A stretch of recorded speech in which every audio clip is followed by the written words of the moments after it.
Olá, pessoal, sejam bem-vindos a mais uma aula virtual, a nossa aula de redação. E eu peço para que vocês peguem o módulo e abram na página 34. 34, ok? No qual temos aí o tópico de olho na estrutura, do gênero, né? Na aula de língua portuguesa, a gente tratou lá o texto narrativo A Lenda do Café, né? Que foi mais um texto a respeito da história da origem de um elemento. Nesse caso, a gente falou, o texto tratou da lenda do café, da origem do café. Então, na aula de hoje, a gente vai fazer uma análise da estrutura do texto, né? Principalmente nos pontos que chamam mais atenção, que é a questão do espaço, do tempo e a questão do enredo. Na aula de hoje, na verdade, apesar de estar fazendo esse vídeo, né, a ideia é que no final, mais à frente, eu vou passar para vocês uma pequena atividade, certo? Mas antes é preciso fazer algumas observações sobre a questão da estrutura do texto que a gente acabou que a gente estudou na aula de língua portuguesa, não é isso? E principalmente para que a gente possa entender alguns aspectos, como eu falei para vocês, né, sobre a questão do espaço, a questão do tempo, principalmente no que diz respeito ao tempo cronológico e a questão do enredo. A atividade que vocês vão fazer mais à frente, que eu vou explicar com mais calma, não se preocupem, né? Tem algo a ver com outro ponto que vamos estudar, que é a questão da paráfrase, né? Eu vou explicar, mais à frente eu vou explicar para vocês do que se trata a paráfrase, né, que tem tudo a ver com a atividade que vocês vão produzir hoje, né? Mas antes, vamos fazer aqui a leitura e fazer aqui vou fazer aqui alguns comentários sobre alguns pontos da estrutura do texto A Lenda do Café, né? Então, acompanhe comigo aí a leitura. Nesta unidade, estamos estudando os elementos constituintes de narrativas etiológicas, perdão. No capítulo anterior, vimos os tipos de personagens e narradores que podem comparecer em uma narrativa mitológica. Já neste capítulo, estudaremos outros aspectos que compõem mitos e lendas. Já agora alguns desses outros elementos. Então, o que acontece? A questão do narrador e das personagens a gente já tratou. E foi isso, a gente viu que a Lenda do Café é um texto narrativo composto apenas por protagonistas. Vocês viram que não em relação aos personagens, né? O texto narrativo, além do café, tem apenas protagonistas e personagens secundários. Não tem um antagonista, né? Não tem uma personagem que vai entrar em conflito com as personagens principais, né? Então a gente viu lá que os protagonistas eram dois pastores, né? O Cubi e Mascarém, e as personagens secundárias eram os monges, né? E como eu falei, né, como a gente viu, o texto narrativo não possui antagonistas, não é isso? E com relação ao narrador, a gente viu que o narrador é um narrador observador, né? Ou seja, não é nenhuma das personagens ali presentes no texto narrativo que narra a história. Na verdade, o narrador é um ser que está totalmente fora, né, da história, ele está distanciado da história, né? Ele apenas observa, né? Está no ponto privilegiado onde ele consegue observar tudo que acontece ali na história, né? E hoje, como a gente já tratou a questão do narrador e a questão dos personagens, hoje a gente vai tratar outros pontos que também são importantes, né, para a constituição de um texto narrativo. Como vocês podem ver aqui, na página 34, existem alguns trechos do texto da lenda do café. Quem já lê, então não precisa ler novamente. A gente só vou chamar atenção aqui para os pontos, né, que estão todos aqui ligados, né? Que é a questão do espaço, o tempo, principalmente o tempo cronológico, e a questão do enredo. Já tratou a narrador e personagem, agora vamos tratar a questão do espaço, tempo e enredo, que também são constituintes, são elementos constituintes de um texto narrativo, também são importantes, né? Começando pela questão do espaço, como ele fala aqui, que é o lugar onde ocorre a história, podendo ser uma cidade, uma casa, um navio, enfim, qualquer ambiente que sirva de localização do enredo. Então, pessoal, quando vocês vão contar uma história, seja ela fictícia ou não, pode perceber que vocês sempre vão ter a necessidade de situar, né, vão ter a necessidade de comentar o local onde ocorrem os fatos. Não tem como você contar a história e não falar para a pessoa que está ali ouvindo ou está lendo, né? Não tem como você não indicar onde é que ocorrem os fatos. A questão do espaço é importante, né? A história, os fatos, a trama ocorre em um determinado espaço, ok? Então, veja que quando fala sobre a lenda do café, veja que é um texto que faz questão de demonstrar onde ocorre, né, uma região montanhosa, enfim. Então, essa questão do espaço é importante para que a gente também compreenda até mesmo o contexto, né?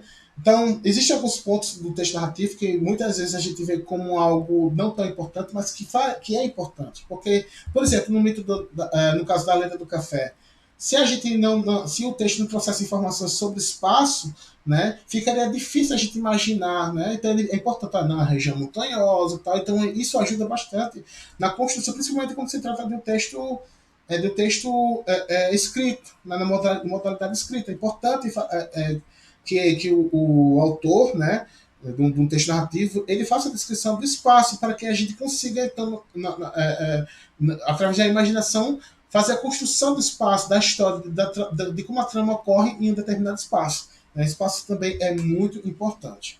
A questão do tempo, pessoal, também tempo é algo muito importante dentro do texto, de um texto narrativo, né, para que a gente saiba o seguinte, né, se é principalmente quando se trata de um texto, de uma história real, né? A gente precisa saber se isso aconteceu ontem, se isso aconteceu hoje, né? Se está acontecendo nesse momento. Então, a questão do tempo ela é muito importante para situar o nosso interlocutor, né?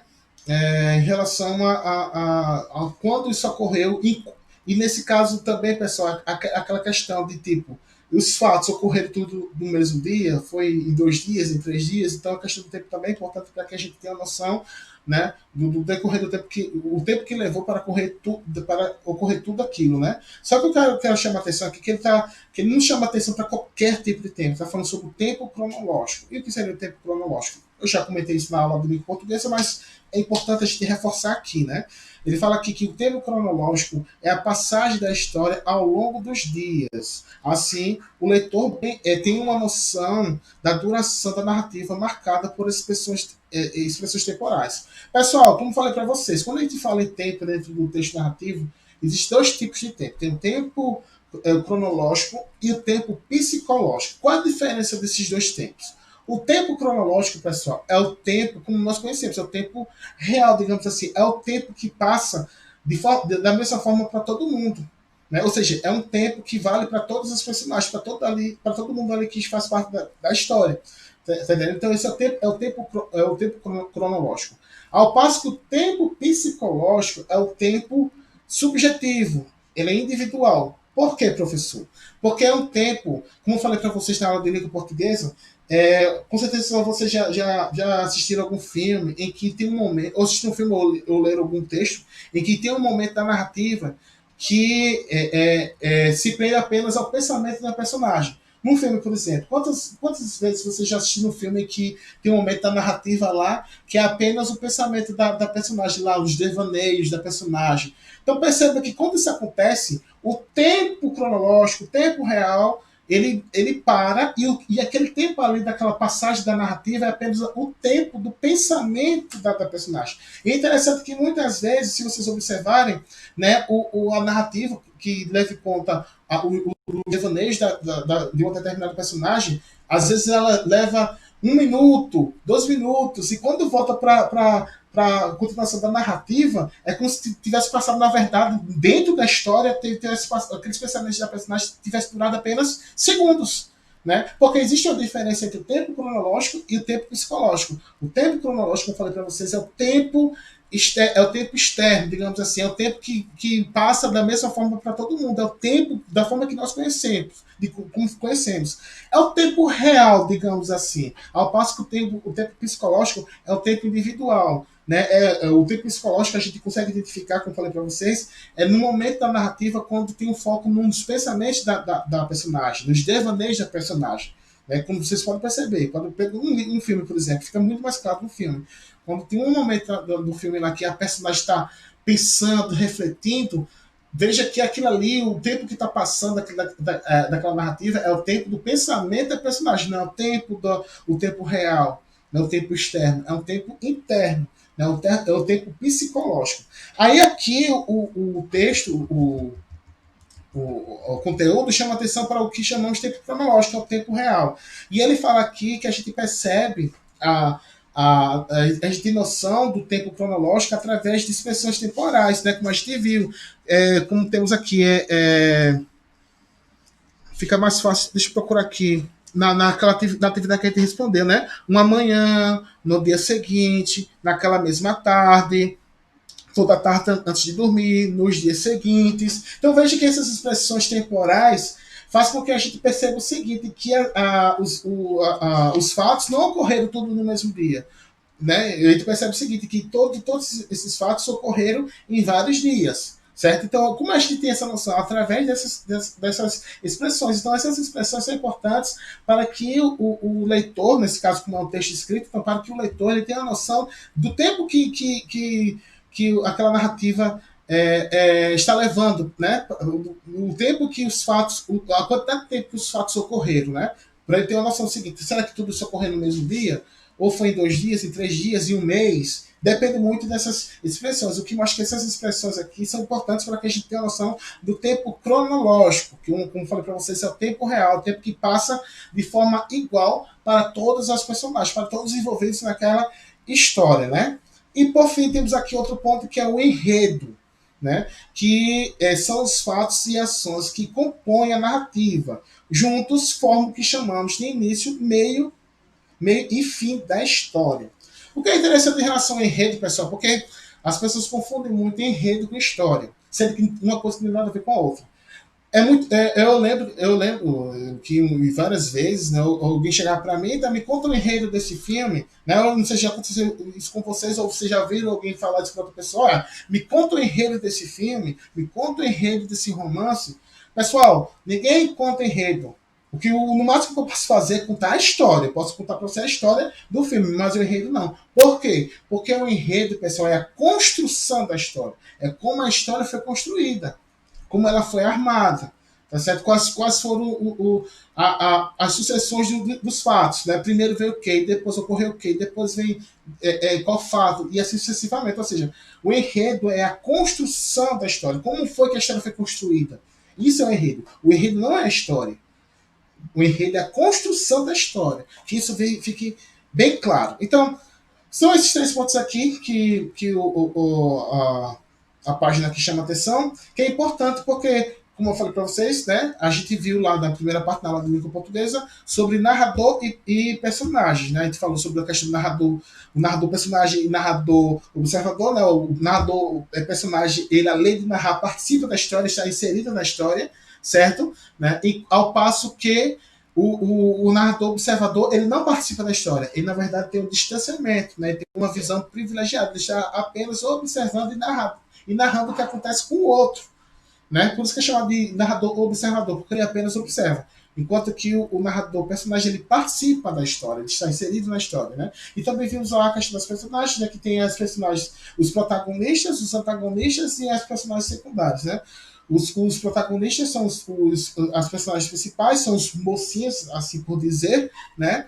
Os antagonistas também têm um papel importante, só que nesse caso aí os antagonistas entram para entrar em conflito com os protagonistas, certo? Ao passo que as personagens secundárias são aquelas personagens que estão ali apenas para acrescentar situações, né, à história, enfim. Né? Não são as principais, mas tem um certo papel ali dentro da história. No caso da Lenda do Café, a gente viu que o texto possui dois personagens protagonistas, né? No caso do Cumbi e Mascarém. O texto não possui nenhum antagonista, pois em momento algum houve um conflito, né? Então não temos nenhuma personagem antagonista, mas temos as personagens secundárias, que são os monges, né? Enfim, e agora, né, nessa parte aqui, estamos verificando a questão do espaço, tempo e o enredo, principalmente a questão do tempo, o tempo cronológico, né, que é importante a gente ter essa diferenciação entre tempo cronológico e tempo psicológico, certo? Então, com relação a esses pontos aqui, pessoal, se ficou com alguma dúvida, chame lá no WhatsApp, estaria à disposição, tá certo?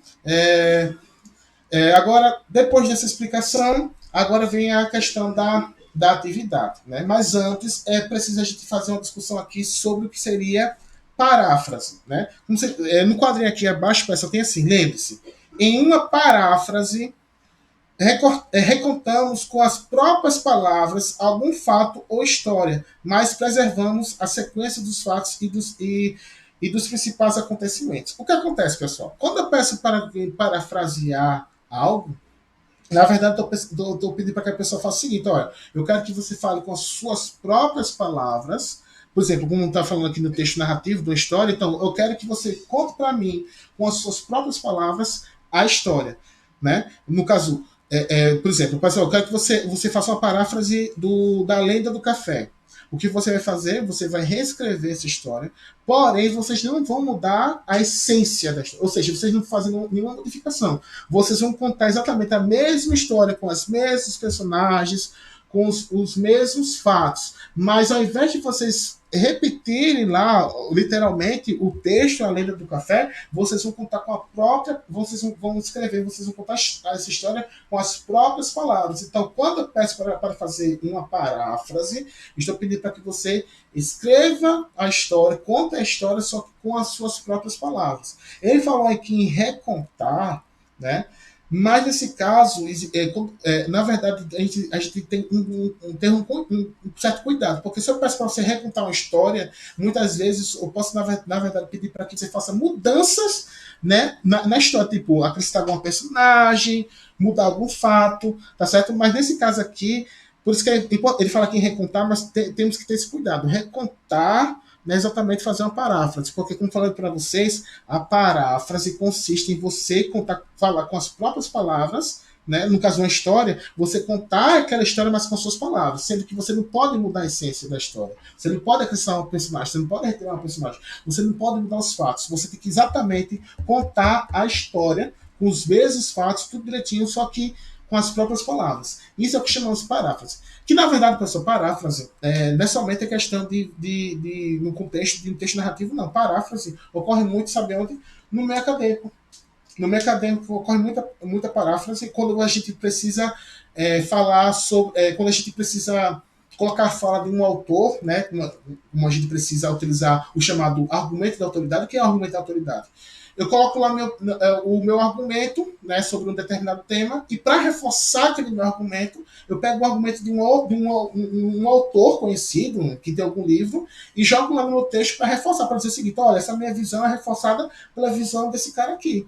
Né? Isso é o chamado argumento de autoridade. Quando eu pego o texto de um autor e jogo no meu texto, dando os créditos, né? Boto lá no fulano de tal, ano tal, página tal, né? Fala isso, reforçando tudo aquilo que eu vim argumentando. Né? Então isso é muito comum acontecer, a chamada paráfrase é muito comum também acontecer no meio acadêmico. E para comprovar isso, eu trago a vocês o meu TCC.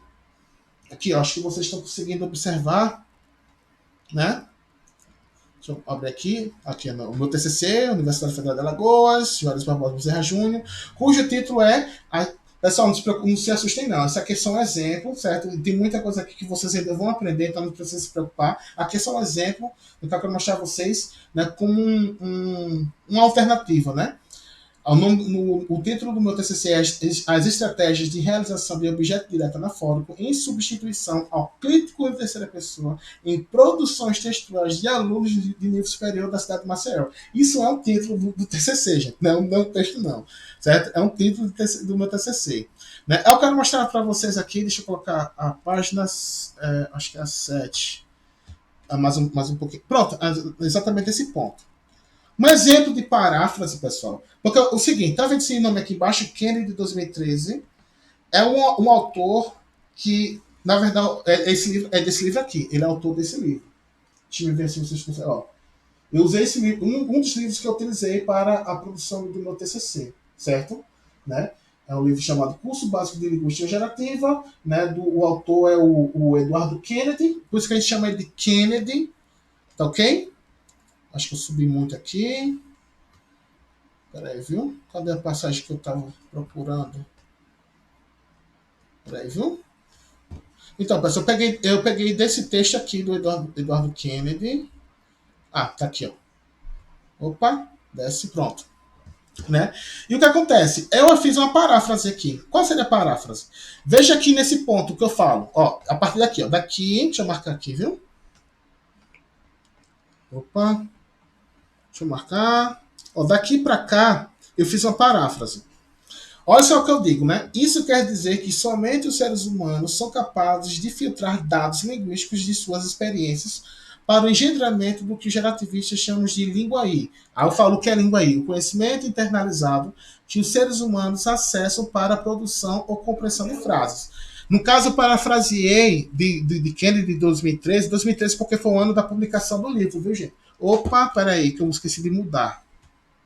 Pronto, agora voltando para cá. Agora, mais uma vez, ó, marcando essa parte aqui, ó. Daqui para baixo, olha só o que eu falo. Isso quer dizer que somente os seres humanos são capazes de filtrar dados linguísticos de suas experiências para o engendramento do que os gerativistas chamam de linguaí. Aí a paráfrase é exatamente quando eu utilizo para explicar o que é linguaí. O que é linguaí? O conhecimento internalizado que os seres humanos acessam para a produção ou compreensão de frases. Isso é uma informação, pessoal, que eu tirei de Kennedy de 2013. 2013 porque o livro foi lançado em 2013, certo? E por que eu fiz a paráfrase? Porque eu peguei, na verdade, esse trecho daqui, ó, da página 34. Agora, não, aqui vai passar em monte, é. Vou botar aqui 15. Opa. Porque esse livro que eu tenho aqui, ele tá dividido. Esse livro aqui é a versão digitalizada, né?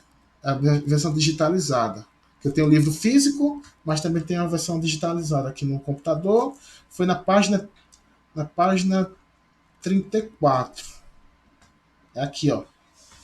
Pronto, é aqui que o livro do Kennedy, isso aqui já é uma página 34 do livro do Kennedy, desse livro aqui. E eu peguei exatamente daqui, o que seria linguaí. Ah, onde foi exatamente que eu peguei? Aqui, ó, pronto. Dizendo de outra forma, aqui, ó, não sei se vocês estão enxergando uma cruzinha. Dizendo de outra forma, linguaí é o conhecimento linguístico de uma pessoa, aquilo que está presente na sua mente e lhe permite usar uma língua para produzir e compreender palavras, sintagmas, frases e discursos. Veja, pessoal, que, olha só a diferença, viu? Eu coloquei aqui o linguaí, o conhecimento internalizado que seres humanos acessam para a produção de uma ou compreensão de frases. Isso aqui, pessoal, é uma paráfrase, ou seja, fiz uma paráfrase do que ele está falando aqui sobre o que é a linguaí. Então veja que eu não copiei literalmente o que ele fala, que seja linguaí, certo? Eu coloquei com minhas próprias palavras, mas sem retirar a essência. Quando ele fala assim, conhecimento na mente humana, é exatamente esse conhecimento internalizado que eu falo aqui, ó, conhecimento internalizado, certo? Esse conhecimento na mente das pessoas, né? Então, nesse caso aí, como eu, na verdade, não coloquei literalmente, ou seja, como eu não copiei exatamente como está no livro e coloquei no meu TCC, né? Então, eu fiz uma paráfrase, ou seja, eu falei com as minhas palavras, olha só, eu falei com as minhas palavras o que Kennedy fala no livro dele, tá certo? Ou seja, eu não modifiquei nada, certo? Mas eu falei com as minhas palavras o que ele quis falar lá no livro dele. Pronto.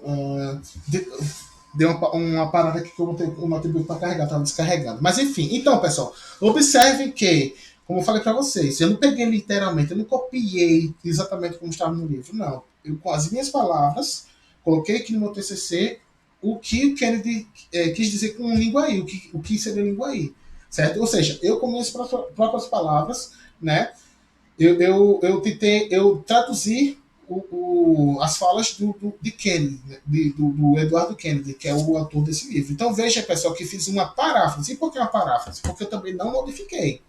Eu mantive a essência da ideia dele. Só que ao invés de copiar literalmente o que ele falou, eu falei com minhas próprias palavras. Isso é o que chamamos de paráfrase. Mas o que acontece, pessoal? Isso não quer dizer, na área acadêmica, não quer dizer que a gente não possa colocar literalmente o que o autor disse. A gente pode sim. Só que veja, pessoal, que eu sempre tenho cuidado de colocar aqui o nome do autor. Porque tem uma coisa chamada plágio. Se eu pegar algo de outra pessoa, por exemplo, na área acadêmica, principalmente, né? Se eu pegar um texto de uma outra pessoa, um trecho de um texto de outra pessoa e colocar no meu trabalho e dizer que são, e não der os créditos, dar crédito é exatamente isso, colocar o nome da pessoa. Porque quando eu coloco o nome da pessoa aqui do autor, eu estou dizendo o seguinte, olha, quem disse isso foi fulano de tal. Eu estou dizendo o seguinte, olha, quem disse isso, quem afirma isso é Kennedy de 2013. Não são, são minhas palavras, mas que, tipo, quem afirma isso é Kennedy, né? E esses créditos aqui é muito importante, principalmente quando a gente faz a citação direta. O que é citação direta? É quando a gente literalmente a gente pega um trecho lá do livro ou do artigo, né? A gente copia, né? E isso é que chamamos de citação direta. Eu coloco exatamente como está lá. E principalmente quando a gente faz citação direta, a gente precisa dar o crédito, a gente precisa colocar o nome do autor lá. Por quê? Se eu não fizer isso, é plágio, e plágio é crime, certo? Você não pode se apropriar de algo que não é seu. Se não foi você que fez, então você tem que dar, você pode pegar lá o trecho, eu posso simplesmente pegar um trecho e copiar exatamente como está aqui. Mas eu tenho que colocar lá, Kennedy de 2013, porque é dele. E é exatamente o que eu faço aqui, ó, mais acima. Aqui, ó. Aqui, noção de língua é. Aí tá vendo esse trechinho aqui? Olha só como tá diferente. Ele não, veja que ele não está acompanhando o restante do texto. Mas por que isso, professor? Porque o que acontece? Existem algumas regrinhas. Isso que eu vou explicar para vocês, pessoal, são coisas que vocês vão aprender futuramente. Então não precisa nem esquentar a cabeça. Aqui é só uma questão, tipo, mostrar para vocês algo diferente, mostrar para vocês como é que funciona dentro da academia, né, na produção de textos acadêmicos e tal, né? Que nesse caso aqui, pessoal, existe uma regra que quando a gente vai fazer uma citação direta, o que, como eu falei para vocês, citação direta é exatamente quando eu pego literalmente o que o autor fala e jogo no meu texto. Aí o que acontece? Tem uma regrinha da BNT que vai dizer o seguinte: quando a citação direta passa de 3 linhas, eu tenho que fazer dessa forma aqui, ó. Se passar de 3 linhas, eu tenho que pegar, eu tenho que. Tá vendo que o espaçamento é menor, a letra é menor? Então, e eu coloquei o recuo mais à direita, perceberam, né? Então, quando ele diz o seguinte, ó, quando a citação direta, ou seja, quando eu pego um trecho literal, de forma literal, de um livro, por exemplo, e coloco no meu texto, no meu trabalho, né? Se passar de 3 linhas, eu tenho que colocar de forma recuada e veja, mais uma vez aqui tendo cuidado de dar o crédito ao autor, porque ao fazer isso, estou dizendo o seguinte, olha, isso aqui não são minhas palavras. E nesse caso aqui, realmente não são minhas palavras, porque eu copiei literalmente do livro dele. Olha só, eu falo aqui, ó, a noção de língua corresponde, grosso modo, ao que comumente se interpreta como língua ou idioma no senso comum, por pessoas que não frequentam cursos especializados em linguística. Por exemplo, o português é uma língua no sentido de que é esse o fenômeno sociocultural histórico, político, tal. Da onde foi que eu tirei isso, pessoal? Tirei daqui, ó, página 15. Tirei daqui, ó, tá noção, quando ele fala de língua Pessoal, olha só aqui, logo no início. A noção de língua corresponde, grosso modo, ao que comumente se interpreta como língua ou idioma no senso comum, por pessoas que não frequentam cursos especializados em linguística, tal. Veja, pessoal, é a mesma coisa, eu não mudei nada. Eu simplesmente copiei. Isso é que chamamos de citação direta. A citação direta eu copio literalmente. E quando eu faço isso, né, eu tenho que dar os créditos, senão eu corro o risco do plágio, né, o crime de plágio. Mas como aqui eu coloquei o nome dele, estou dizendo o seguinte, olha pessoal, isso aqui não são palavras minhas, eu estou dando crédito, então não é plágio. Ok? Mas veja, pessoal, que aqui eu utilizei uma citação direta. Eu não parafraseei, eu simplesmente copiei o que está aqui e joguei no meu trabalho. Entendeu? Isso é o que chamamos de citação direta. Agora, quando eu pego um trecho do texto e falo com as minhas próprias palavras, sem mudar a essência, ou seja, sem fazer nenhuma modificação, eu apenas falo com minhas próprias palavras, deixa eu fazer uma paráfrase.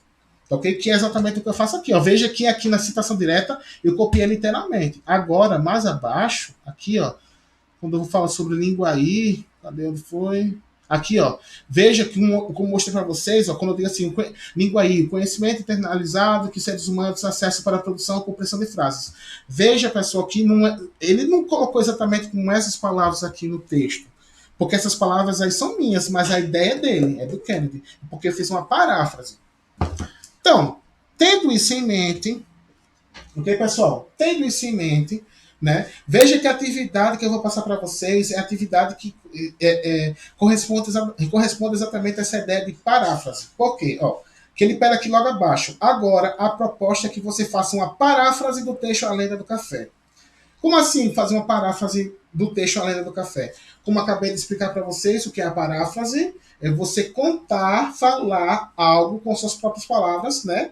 De, de algo que outra pessoa falou ou escreveu, né? Sendo que você vai fazer com as próprias palavras, mas sem modificar a essência, a ideia. Então, no que diz respeito à questão do texto narrativo, o que é fazer uma paráfrase da Lenda do Café? É simplesmente o quê? Vocês vão contar a história, a Lenda do Café, mas com as próprias palavras.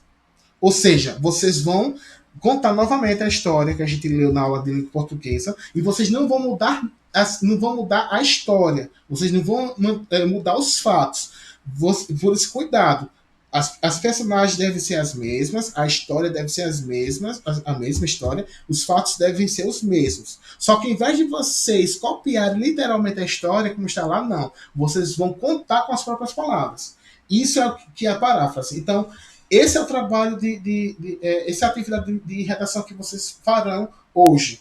Vocês voltem lá para o texto, A Lenda do Café, releiam com cuidado, né? Se for preciso, faça anotações de pontos importantes.